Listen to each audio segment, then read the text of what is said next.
Hello, my name is Jake Boudrot, Civic Journalist at Telel Community Television. In this episode of Strait Talk, Mi'kmaq elder and author Mary Louise Bernard presented a storytelling workshop on October 14th at the NSCC Strait Area Campus as part of Mi'kmaq History Month. A former chief of Wagmatcook First Nation and former Parks Canada interpreter at Cape Breton Highlands National Park, Bernard wrote the children's book Sweetwater Maiden, The Legend of Maple Syrup. After a presentation, Bernard performed a sweetgrass ceremony at the Port Hawkesbury campus, then sat down with me for a chat. And today I like to start off with a song. It's a gathering song. And I like to explain songs that are in Mi'kmaq, like the verses, so you'll know what I'm singing. So you'll have an idea. The gathering song has 3 verses, and it's a small song. And the first verse is, my family is coming. We are so happy to see each other. We are here at the gathering, Mawiomi. The second verse is, my in-laws are coming. They've been here many times before. They know the path very well to get here. And the third one is, all my relations are coming. And we will be celebrating and drumming all night long.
Thank you all.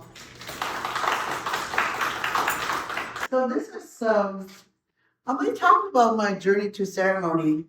Over the past, since 2010, I've been conducting ceremony. But this gives you a little bit about my past. I'm a grandmother, elder, storyteller, self-published author. I'm a cultural coordinator. I work with Robert Bernard with the Nova Scotia Indigenous Tourism Network on and off for the past 5 years, and where we collect all Indigenous speakers, crafters, or anybody that's involved in Indigenous tourism. We have a list. And I was the board chief of Wamaka First Nation from 1996 to 2002, where if you ever drive to Wamaka First Nation, you'll see the cultural center. So that was my baby. I would say that's my baby, because to me, culture is very important, especially our language. Our language is deteriorating at a fast rate. And it's just not the Mi'kmaq language, but all Indigenous languages across Canada. We are facing this trying to preserve our culture and our traditions. So it's always a struggle. And that is why I became interested in writing the stories that my mother left for me. How can Indigenous traditions be preserved or renewed? What I'm doing now is teaching people about the different ceremonies and the different way of our lives, and reintroducing our Mi'kmaq language to some of our own people as well. Because over the years, we have lost so much of our traditions, and language, and knowledge because of residential school and other factors that came into play that we were not allowed to practice our own beliefs and to continue to pass on stories. So, you know, late in the 1800s, most of our stories or games went underground. And because to protect them, we were scared that they'll be taken away from us and that we would lose them completely. So these were the things our elders protected and shared very um, sparely. It wasn't open to everybody because we're always scared of being reprimanded. Not even that far back in the 1950s, an elder was charged for playing a traditional Mi'kmaq Waltz game. And that's, I think she was fined $25. So back in the 1940s, $25 was a lot of money for practicing a traditional game that you were born with. So these were things that were going on in our communities. And I also worked in Parks Canada for several years. I worked out of Shetty Camp, and that is where I developed a number of programs that introduced people to the Mi'kmaq culture, and that the Mi'kmaq people are still here in Nova Scotia and in Unamadi, Big Britain. I'm also a former Justice of the Peace. Decided to become a Justice of the Peace years ago. And one of the reasons it wasn't really to conduct matrimony ceremonies. I was interested in Indigenous ceremonies, but I wasn't sure if people would take me seriously. So I wanted to make sure that my foundation and what I started out in a proper way by becoming a Justice of the Peace. And then I worked with Mi'kmaq Association for Cultural Studies for events like that, Event Sheet Number 2 that happened back in 2010 in Halifax that drew over 80,000 people over the weekend. It was one of the most amazing events that actually happened in Maritimes that showcased the Mi'kmaq culture from every aspect of it. And actually, our organization was nominated that year for annual tourism, Indigenous tourism category. We didn't come in, but being nominated was, you get that with other Indigenous activities that take place across Canada. So it was a very big nomination for the organization. So my spiritual awakening started back in 2010. Well, I was been interested in ceremonies, and prior to that, there's very little that you can look into, especially on the internet or elders, about ceremony. And once you start looking for it, it's hard to find elders that are practicing, especially over 10 years ago, 15 years now. Back then, there wasn't that many ceremonies happening as there is today. There was an event happening at Soggy First Nation in Manitoba, Turtle Lodge. They had the Indigenous Wisdom Keepers of the Americas gathering for this special ceremony. And I wanted to go there like a teenager wants to go see the pop star in concert. This is how I felt. I have to go there. At the time, I was unemployed. And I was living in Middle River. I was not living in my community. And I was saying, how am I going to get there? But I didn't give up hope. It's one thing I'm not very good at. I always have a couple of big bag of hope on my left shoulder. So I told a few of my friends of my intentions. And luckily, one of my friends had air miles that he had collected for a long time. And when he found out, he said, Mary, I'll be able to, you can use my air miles.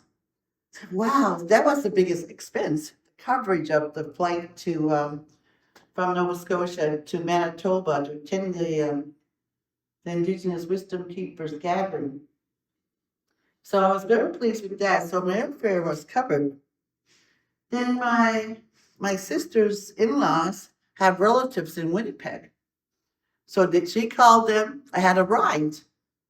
somebody to pick me up from the airport. And I found this little motel that was close to the gathering. And when you're not from a province, you don't know the layout of exactly where you're going to. That would happen. So I got to the motel, and I was really all set and excited about attending the ceremony the next day. The next morning, after having my breakfast at this tiny little motel out of the way, I said, "Is there a taxi? I'm going to the gathering today." And the lady looked at me and said, "No, we don't have any taxi services around here." And then I'm thinking, how am I going to get there now? I don't know anybody. But so I asked if they had a flip chart. So I'm thinking, there must be a few people here that are going to this gathering. So I bought the flip chart in the motel front desk and put a big sign by the doorway. "Anyone going to the ceremony need a ride, please contact this." And so I put it up there and I hoped for the best. I had my backpack with my water, my lunch, and everything else. And so there I went. I got a call from the front desk about 15 minutes later after I put my sign up. There was a young lady from Ontario. She was not Indigenous, but she was going to this ceremony as well. She had traveled all around the world, actually, and she was very keen on learning about different Indigenous cultures and ceremonies. So it was amazing, having to meet somebody that is so well known of different other cultures, Indigenous cultures and ceremonies. So I ended up getting a ride with her. And we went to the Indigenous Wisdom Gathering. And when I heard the elders speak, it was one of the gathering was taking place in this big ring that was transformed into to host this event. There was about 1,000 people, over 800 people that attended, almost 1,000 for that 2-day event. And the elders that came, they were from South America, of course, North America, from Asia, and Europe. There were elders from every walk of life, from every part of the world. Indigenous elders, they're from Peru. And they all had their ceremonies and their gifts with them, and their medicines, like we have here in Unamagi, smudge. And each of them had their special gifts with them. And as we gathered around this, they made a circle. There must have been over 50 of us or so sitting around this circle, in the inner circle. And behind us were the healers, our elders. And they were with their medicines. And inside this circle were elders. And I mean, these were elders from the Ojibwe and Cree. And they were in their 70s and 80s. In the center with their drum and their chants and their stories. And I have to say that was the most amazing ceremony I've seen, with the elders gathering and their stories. And while the elders were drumming, we had David Crushane, who has since passed, facilitating our circle, the ceremony. And the healers were standing behind all of us. And they were going around creating another circle and blessing us, all the ones that were inside the circle. And they were chanting. They had their eagle feathers. They had their drums. They had their rattles. They had their songs. And they went around each of us to bless us. And we had our eyes closed. And that just takes you into a different dimension. Takes you into, you just feel your inner spirit being awakened of what was taking place in this special ceremony. And I remember one particular elder. There's so many, but Chief Arbor Looking Horse. He stood up and he spoke about his experiences and his travels. And there he is. He's from the Lakota Nation. Spiritual leader. He is the 19th keeper of the sacred white buffalo calf, pipe, and bundle. When he talked about his bundle, he laid it down in front of us and said, "This was given to me when I was a young man. At the time, I was not sure if I was ready to accept this bundle. But he said, my great-grandfather put it there and said, you are the one that has been chosen to keep this bundle and to carry it for our people and to teach what it means of what you are carrying and the importance of our language, of our songs and our dances and our medicines. And he said, you need to teach this to all of us." And he said he's been carrying this bundle and now he's probably in his late 70s or his 80s. At the time he said, I'm not sure who I'll give my bundle to once I pass on to the spirit world. But I'm sure that I will find somebody, because it is harder to find people that are still connected to our indigenous spirituality or our connection to the land. And when he spoke of ceremony, he said the importance of ceremony is for us to connect with Mother Earth. And that what people are experiencing today of stress, emotional problems, and it's because of their disconnect with Mother Earth. That was his message. He said, we need to reconnect with our Mother Earth, through ceremony. And that hit me. I really said, yes, I could feel a disconnection because we see it in our children and our grandchildren. While they don't associate food that is coming from Mother Earth, they associate food coming from the grocery store, from cans, from bottles. They don't associate it coming from the woods, from the farmers, or from the fishermen, or from the hunters, the gatherers, and all the berries that are there that are given to us from Mother Earth. And when he spoke about that really hit home for me. And I said, I need to create a ceremony and to teach it. I had no idea how I would go about it. Here I was living in Middle River in my little cabin, unemployed at the time. But I said, I am going to do something about this. So you're talking about the journey to ceremony. Maybe you can explain to the uninitiated or people that might not be familiar with that term. What does that mean? To me, the journey to my ceremony was learning how to use not just our medicines in a way, in daily use, but how to connect to the land, and what I would be able to do after going to that ceremony I attended, and the elders were talking about we need to reconnect with Mother Earth through ceremony.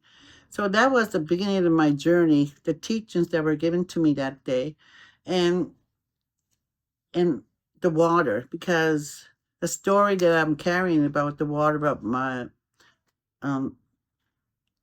sweet water, about this young Mi'kmaq girl, Sismona Buisquish.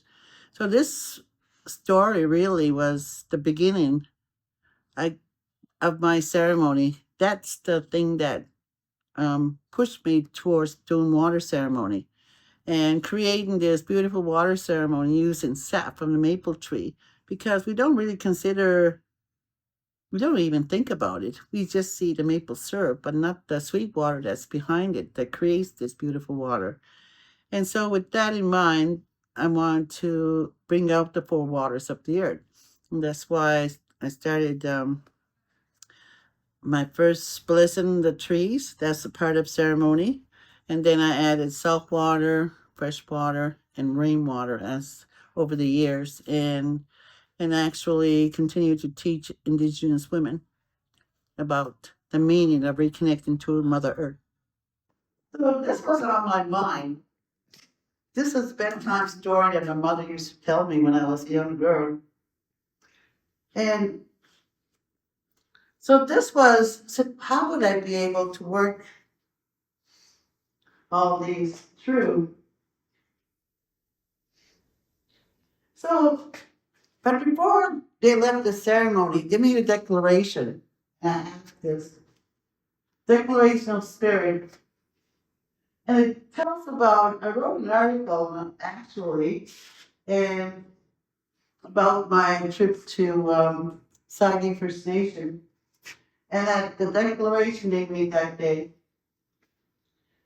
there were guest speakers from across North America, including the 19th generation keeper of the original sacred white buffalo cow pipe, Chief Arthur Lucas, former AFN Chief Owen Mercury, surviving man was there, Les Stroud, just to name a few. They talked of Mother Earth, our spirits, our lives, and the changes that is taking place and affecting us in so many different ways, from the poverty we see in our communities to the loss of culture of who we once were. They spoke from the heart of how important it is to reconnect to our ancestral knowledge, to heal Mother Earth, and in doing so, heal ourselves and our families. There were international writers present to capture the essence of the 4-day gathering, where over 800 people attended. To capture the message, in short, First Nation and people of Turtle Island have a unique gift to share with the world for healing what has been wounded, the human spirit. The answer that every human being is looking for is within the spirit in each and every one of us. We have always acknowledged that spirit is a very significant element of our life. Spirit defines who we are, and that we are bounded by spiritual and natural laws. In keeping with our original instructions given to us by the Creator, we have a sacred responsibility to our ancestors and our future generations. We also have a ceremonial responsibility to the waters and to our traditional lands and territories for the sake of Mother Earth and all living things. Everything has spirit. This was the message that was given to us that day. And this is why I wanted to do more.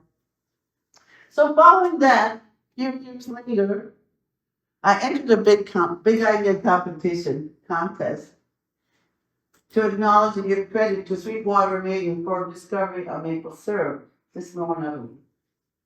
So even though they're 5 years apart, but one thing leads to another. And this story, is it the power behind the story? So, how integral is storytelling to Mi'kmaq culture? Oh, it's because this is the way our history has always been recorded, or stories being passed down from generation to generation. That was our way. It's only recent that we started to write our stories, but prior to that, there was the petroglyphs. There were designs and symbols that told our stories by looking at a picture. And so storytelling is basically how we carried our history forward. En route to the ceremony, on the way back, I met a stranger on the plane, a woman I was sitting next to. And I told her about the story that was told to me by my mother. And before she left the plane, she gave me her email address and said, Mary, I'll take two books from you. I know you're going to have this book. And once it's ready, send them to me. It took a few years, but I did finally send her those two books. And this was the story that I wrote. Because I told her during the plane ride from Winnipeg to Halifax everything about Sweetwater. So, and that's why she wanted to, so I'll take two books. So eventually my book came. I self-published that. So, but this stranger encouraged me. I think, sometimes when we do things, we always need encouragement because we don't know. Sometimes we'll drop something because we think, no, it's not for us, or maybe I won't be able to do it. But when she gave me her email, like, okay, now she made an actual to writing that book I just told her a story about. And she believes in me. So that goes a long way. Even though one might happen overnight, but it's still there in the back of your mind. I need to do this. And so I ended up writing this children's book. I self-published in 2013 because nobody was interested in publishing my children's book. And I said, okay. So I started, how hard is it to self-publish? So I started looking up. Google is really good. What you need to self-publish, your ISBN number, and registering your book with Canadian Literacy. And actually looking at the standards of children illustrated books. They're between 30 or 34 pages and so many illustrations and everything else. So I started buying all these children's books and say, okay, I'm pretty sure I have enough to make my own book.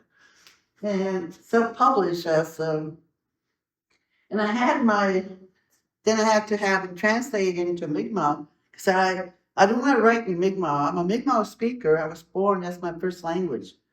But I do not write. I speak and I tell stories.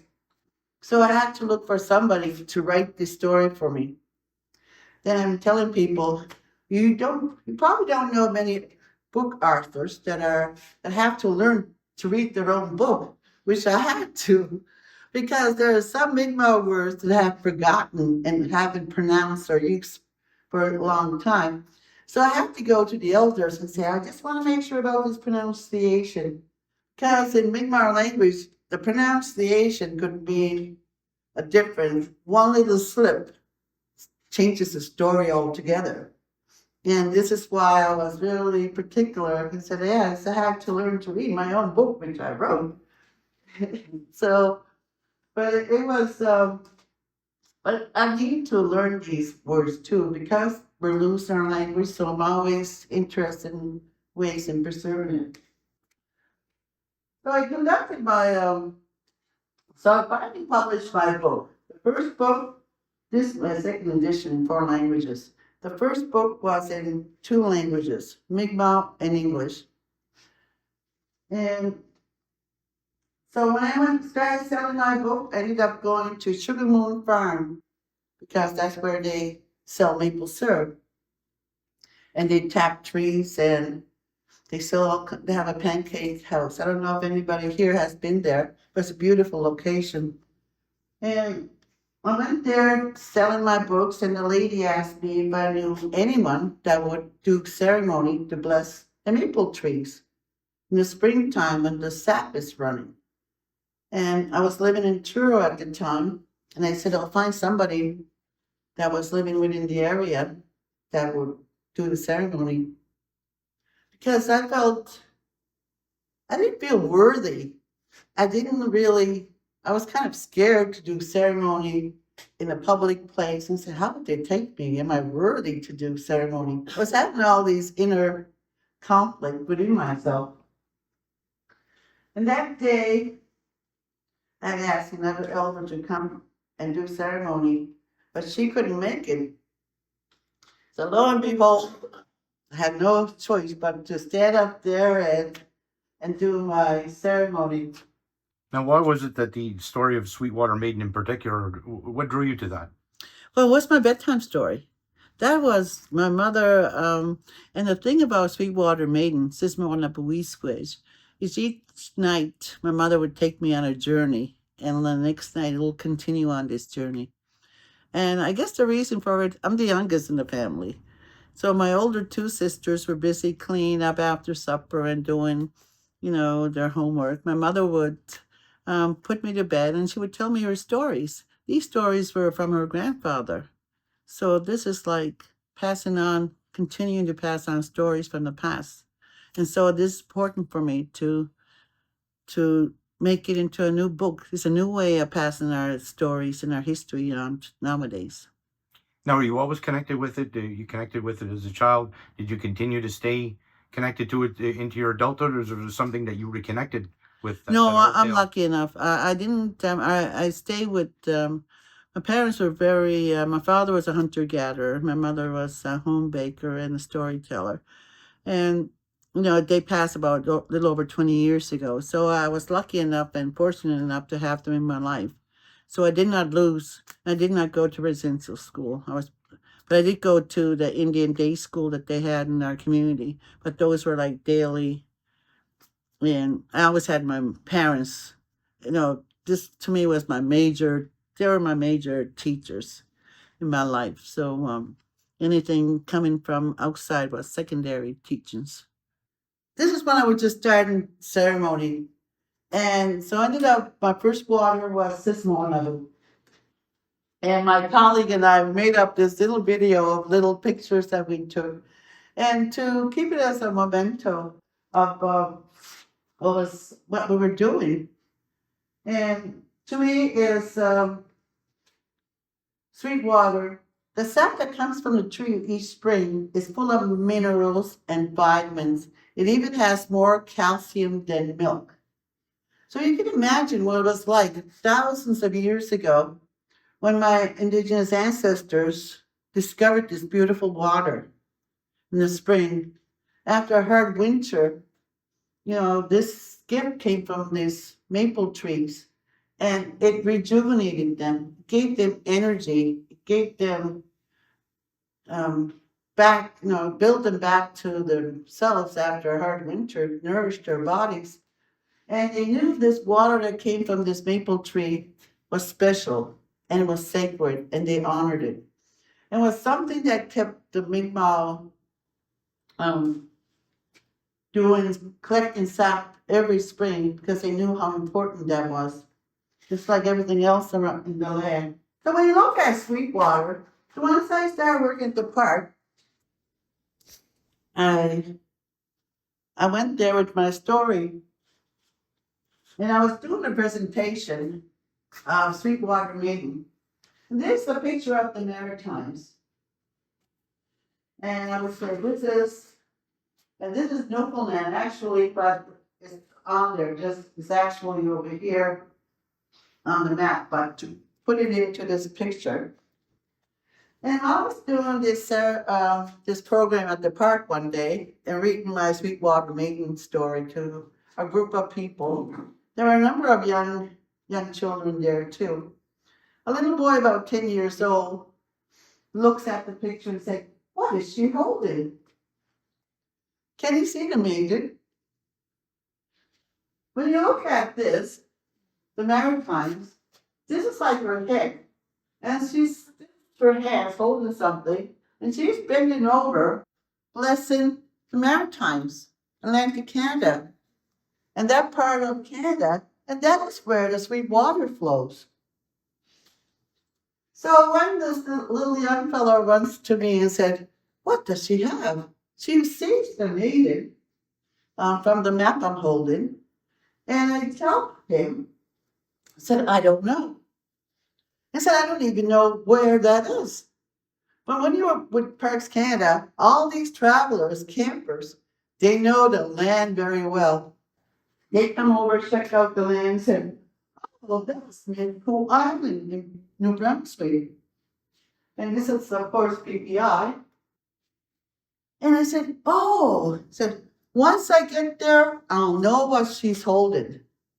And that's all I said. I had no idea where or what she was holding or if I will ever make it there. I had no idea if I would ever make it to that place. But to enhance my position as to do ceremonies, I became a justice of the peace and a Reiki master. So I'm a former chief, and sometimes, when you're in politics or anything else, if you're trying something new, people might try to discourage what you are doing. And when I was starting ceremonies, I had that feeling, am I worthy?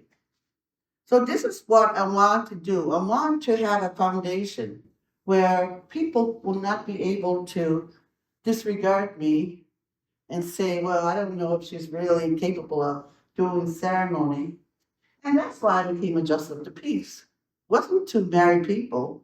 It was to tell people that I am prepared to do ceremony and I am accepted as a justice of the peace to conduct matrimonial ceremonies. And then I took another step and I became a Reiki master. And then again, these were teachers that come from another different culture, but they are to deal with energy too. So I took level 1 and 2 when I was in Truro.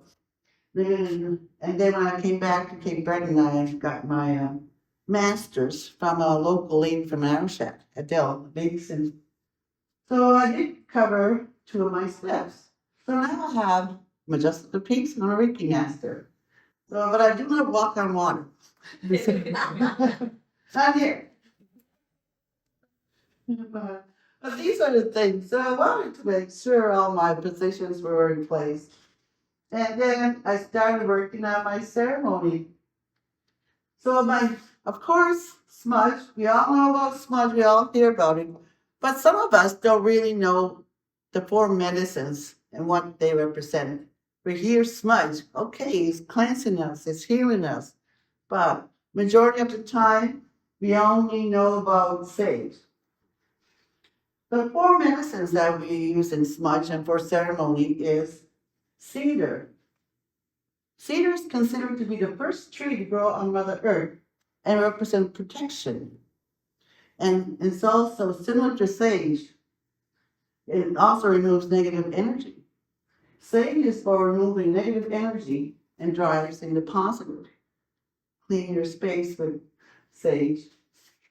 Sweetgrass is considered to be Mother Earth's hair, purity and cleansing. And you smell that. You even feel the aroma once you lit sweetgrass and smell it. The purity, and it's so beautiful. And tobacco. Tobacco is a gift. It's a gift you offer to an elder to ask them to do a presentation or ask them to go talk to your children for their misbehaving. They might listen to you. Or a gift, stories. So you can offer that. Also, our hunters or gatherers were offer tobacco to the animals, to the fish, to the land, they're picking berries. That is giving them acknowledging that these gifts are coming from Mother Earth and that we are honoring you, giving you something back for the gifts that you're giving us. So I created another ceremony as a justice of the peace. As I worked in Native Council, I also went to a shelter and women were there. There was this young lady. She was actually getting married. She was leaving the shelter and she had met somebody. And I was so happy for her. When she told me she was getting married, I said, I am going to make you your own little ceremony, matrimonial ceremony. And she ended up, I said, this is what I created the day before her marriage. It's like, and what happened was I had given up my Justice of the Peace. I didn't register. I said, I'm not doing that. I'm not registering. But I could give you a spiritual ceremony. So that morning, she had a regular Justice of the Peace come in and do marriage. Took about 15 minutes. And she was only wearing her jeans and t-shirts with her husband. I was surprised. I thought the family would be there for this event. Said, no, Mary, we're waiting for your event at 2:00. That's when she came with her family, and she was dressed in her wedding gown, and her family was all there. They were all dressed up. They didn't dress up for the JP that early that morning, but they dressed up and came for the ceremony I conducted for her. And the ceremony I created was I had the bride carry sweetgrass, the groom cedar, the best man and maid of honor sage, and me as a celebrant, or at that time, it wasn't JP, but just a celebrant, tobacco. And as I'm doing the ceremony, I'm actually explaining what these gifts are, teaching them smudge. In other words, that the bride is bringing in purity, love into this relationship. This is why she's bringing in sweetgrass. The groom is there to protect her and to respect her. And the best man and the bridesmaid are there to keep their space clean as I'm conducting this ceremony. I'm uniting them, these two people that are in love, in marriage, to go on this journey together, starting from a clean slate, with all this negative energy away from them. And so I presented them with a smudge. And as they both came, I said, now, as your celebrant, I'm offering this tobacco. Because it's now when the tobacco smoke rises. So now we are announcing your love and to each other. Not just to your family that is here today, but as the smoke rises, you're announcing your love to your ancestors and to the Creator. They are also witnessing your union today. And I ended up smudging all of them and gave them the smudge bowl. Said, here are the 4 medicines for you to take with you in the smudge bowl. Should you ever have any discord or problems within your marriage, turn to the smudge and work with that. It'll heal you and it will guide you to what it needs for you to continue your journey as man and wife. And they took that. Soon afterwards, I left Truro, and because my daughter was sick, I ended up going home to Cape Breton. And months passed, and I ended up visiting Truro one day. I was in the mall, and I heard the lady, Mary Louise, somebody hollering my name. There was the bride. And she was so excited.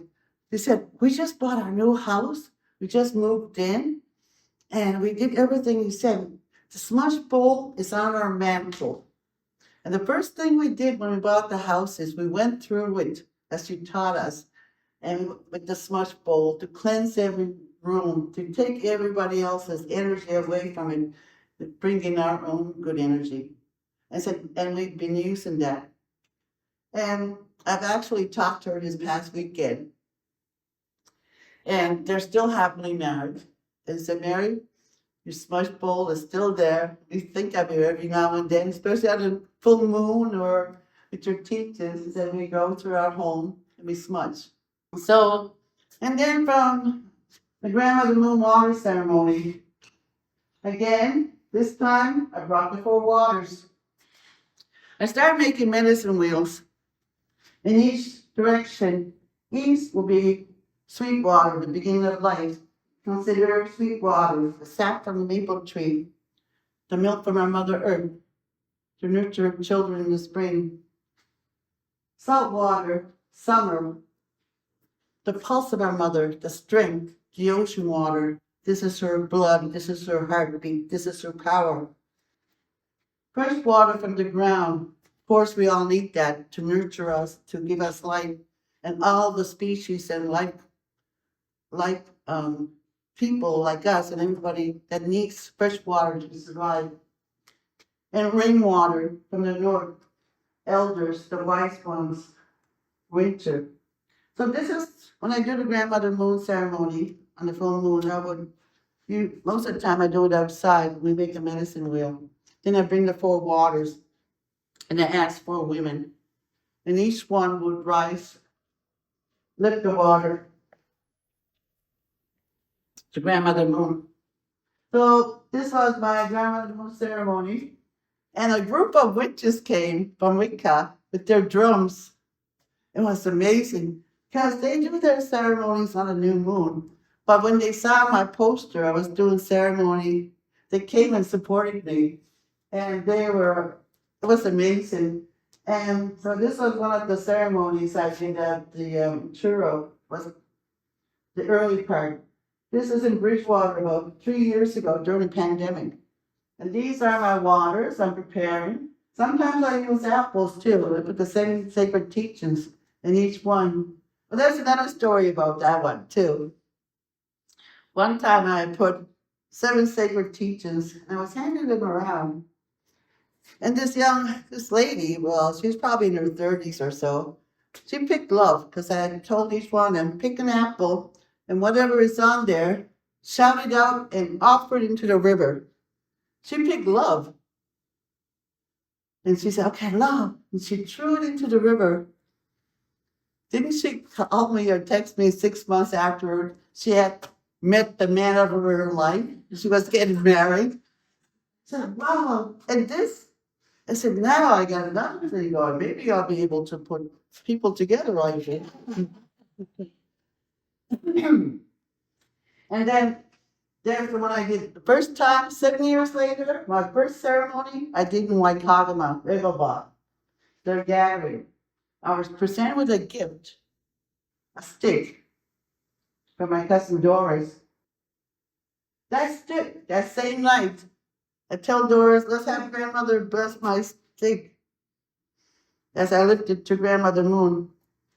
She looks at the picture and said, Mary, you're holding a wolf. I said, what do you mean? I said, look, the wolf spirit appeared. I'm not holding smudge because this is the natural laws of the land. The wolves are still following that. The wolf spirit appeared because on a full moon, you could still hear the dogs howl, the coyotes, the wolves. And to me, when I received that gift from Grandmother Moon, I said, I'm on the right track. Now, you noted along your journey that spirit animals kind of were guiding you in your journey. You mentioned the salmon in particular. And how does that come about?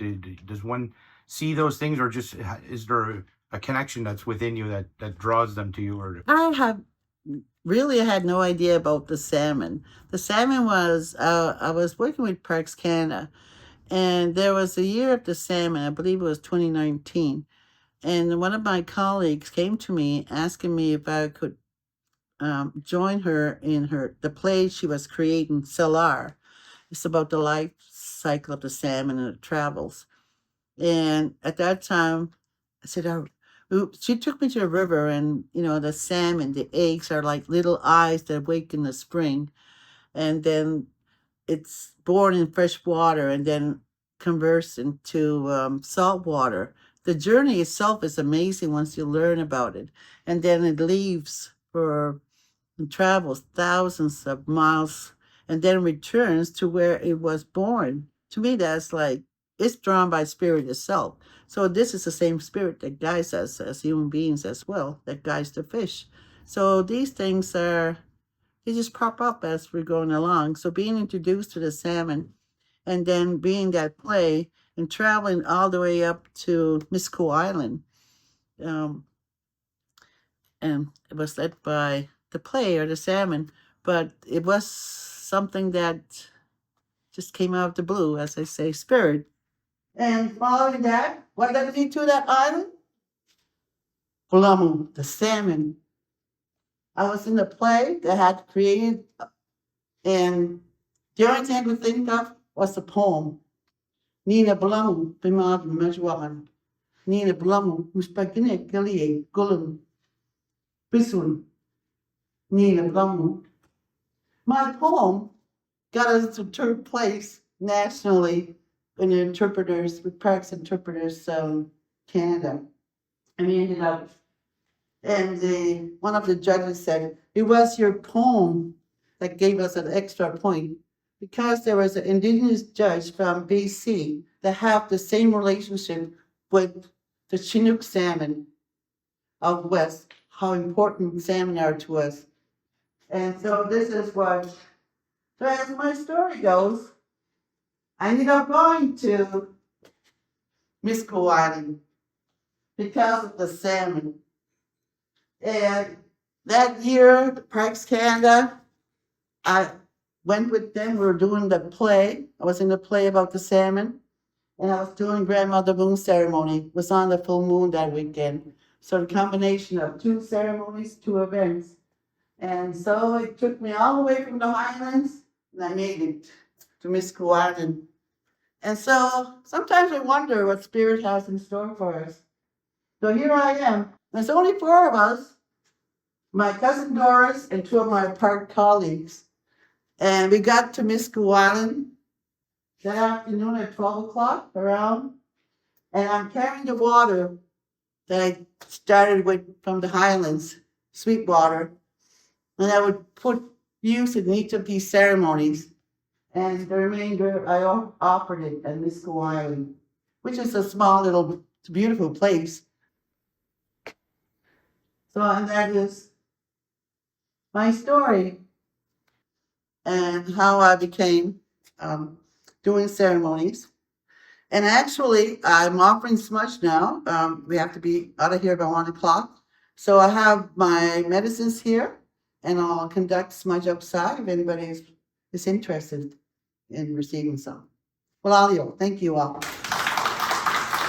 So you've written Sweetwater Maiden, The Legend of Maple Syrup. Yes. How long a process was that writing on it? The story itself I always had because my mother gave it to me. Writing it and transforming it into Mi'kmaq, that took about a year because I had to have translation. And then, as I mentioned, that I had to learn how to read my own book because some of our Mi'kmaq words we don't use regularly.